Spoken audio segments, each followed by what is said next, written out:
Welcome to this week's episode of The Second Scoop. I'm Chris Cheng, here to give you this week's Big Gun News.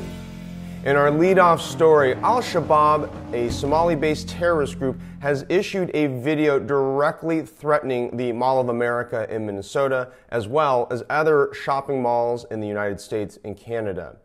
The Mall of America has a no-guns policy, and so Minnesota State Representative Tony Cornish is challenging the Mall of America's concealed carry ban. I, for one, support concealed carry in the Mall of America and other malls, for that matter, in America. And if an international terrorist group has issued a specific threat against a specific target, well, then we should let people protect themselves in the event that something bad happens there. Our second story brings us here to California, where a federal judge has deemed California's handgun roster constitutional. Background here is that in California, if you want to purchase a handgun, you can only purchase handgun makes and models that are on a California DOJ approved list, otherwise known as the handgun roster. The Cowguns Foundation, NRA, and other entities have challenged the constitutionality of this handgun roster. Unfortunately, we have a setback here, but the decision is being appealed to the Ninth Circuit Court of Appeals. In addition to the handgun roster, what's happening is there's a microstamping law that is going into effect requiring manufacturers to design their guns so that when a round is fired, that there's some sort of microstamp embedded in the case or the bullet. This is a technology that is unreliable. It doesn't really even exist. And so many handguns are falling off of the handgun roster because they cannot meet these new microstamping requirements.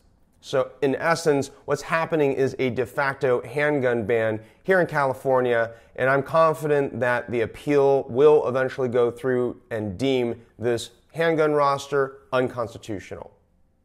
Our third story brings us to Washington, D.C., where Emily Miller, a senior opinion editor for the Washington Times, has chronicled her experience getting a CCW permit. The nation's capital recently passed a law allowing for the first time ever civilians to get a concealed carry permit.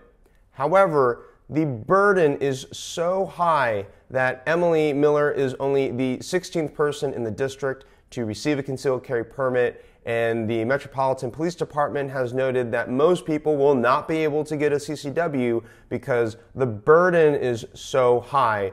The police department mandates that there be specific threats made against a CCW applicant, or if you are in a job requiring you to carry large amounts of cash, or if you serve as a bodyguard or other type of position requiring you to protect people or goods.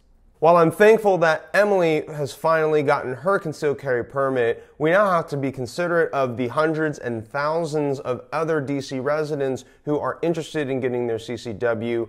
And so my guess is that the may issue part of DC's concealed carry process here will be challenged at some point and deemed unconstitutional, as it has been in other parts of the country.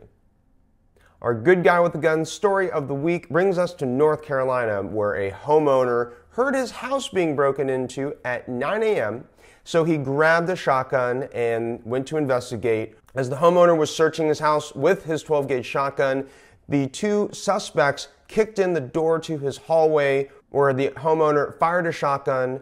One blast killed a suspect, and the second suspect fled. The second suspect is currently still at large, but the police department noted that when he's arrested, he'll be charged with not only breaking and entering, but felony murder because his partner was killed during the crime. Finally, in the video of the week, check out Gnat Warfare. This company provides entertainment services for private clients, corporations, or other groups who want to have a ton of fun shooting drones out of the sky. As the remote-controlled drone flies by the shooters, they get a chance to shoot at it and see explosions happen on board the drone. This looks like a ton of fun, and it's a really fun video to watch. Check out the full video in the link. Finally, if you haven't yet contacted the ATF voicing your opposition to the AR-15 ammo ban, it takes a quick 15 seconds to send a letter to your elected officials. Please support our efforts to stop the ban of AR-15 ammo. Well, that does it for this week's episode of The Second Scoop. Please join me again next Tuesday for another delicious scoop of Second Amendment news. And as always, thanks for watching.